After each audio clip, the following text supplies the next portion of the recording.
In the Canongate Kirkyard in Edinburgh, a now lost grave inspired the story of literature's most famous miser, Ebenezer Scrooge. This is Grave Tales from Scotland, Part 14. Celebrated Victorian author Charles Dickens visited Edinburgh in 1841 and spent the day exploring the old town. As dusk began to settle, he wandered into the Canongate Kirkyard and found himself in the left corner near the grand tomb of economist Adam Smith and his extended family. According to Dickens, amongst those stones was one belonging to a man named Ebenezer Lennox Scrooge. He was an Edinburgh merchant and a cousin of Smith. His tombstone described him as a mealman, a dealer of grain, but in the failing light, Dickens read this as a mean man.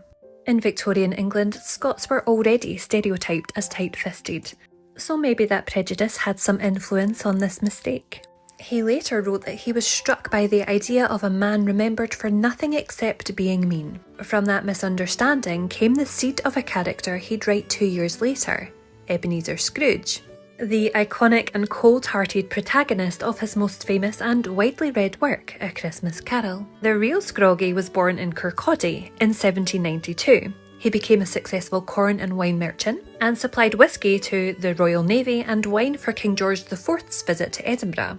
He was well known, jovial, sociable, boisterous and warm. He couldn't be more different from his fictional namesake. The gravestone was around here, a casualty of the changes made to the kirkyard in the early 20th century. Many old stones were moved, broken up and cleared away during redevelopment. So today there's no surviving memorial to Ebenezer Scrooge. Only the story remains, but somewhere in this old Edinburgh kirkyard, a merchant's lost grave gave the world Ebenezer Scrooge. Or so Dickens says anyway, but obviously he was good at making up stories.